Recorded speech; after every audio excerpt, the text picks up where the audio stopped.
केन्द्र में ओडिशारू 20 जन सांसद केन्द्र में जितला भारतीय जनता पार्टी केन्द्र में जो सरकार गठन कला तापर ओडिशा प्रति तार साबत पुओ बा वैमात्रिक मनोभाव आज पर्यंत जाइना।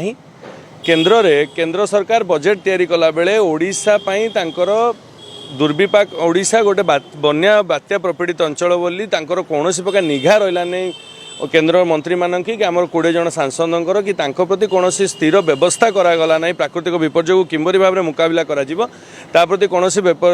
प्रकार गोटे स्थिर व्यवस्था केन्द्र सरकार तरफ ओडिशा पई करागला नहीं। ओडिशा पई जदि आम देखा जमी बिहार और आंध्र प्रदेश पई स्पेशल बजेट से आनी पारे किंतु ओडिशा पई कौन प्रकार स्पेशल बजेट तांकर लिस्ट ऑफ बजेट्स रे ओडिशा पे कौन स्पेशल बजेट से रखिले नहीं। आपण टूरिज्म रे जदि आपण कहतु आपण शिक्षा क्षेत्र में कहतु चाकरी क्षेत्र में कहतु कौन से ओडिशा को कोटी गोटे स्पेशलाइजेशन को कोटी दबा कि ओडिशा गोटे स्वतंत्र पाहिया देकी ओडिशा पे गोटे बजेट तैयारी करियार ये से केबे कले नाही बा से एथर करिना से मु कहबी ओडिशा पे तांकर जो वैमात्रिक मनोभाव ओडिशा रे जेतेबेले बिजु जनता दल सरकार जो जिनस दाबी करी आसुला सेतेबेले भी तांकर वैमात्रिक मनोभाव थिला। आज तांकर सरकार एटी थाई कि मध्य तांकर सेही वैमात्रिक मनोभाव ओडिशा प्रदेश प्रति अछि एवं एवं एटा स्पष्ट ए बजेट रु बारी होछ। भारतीय जनता पार्टी गोटे प्रोपागंडा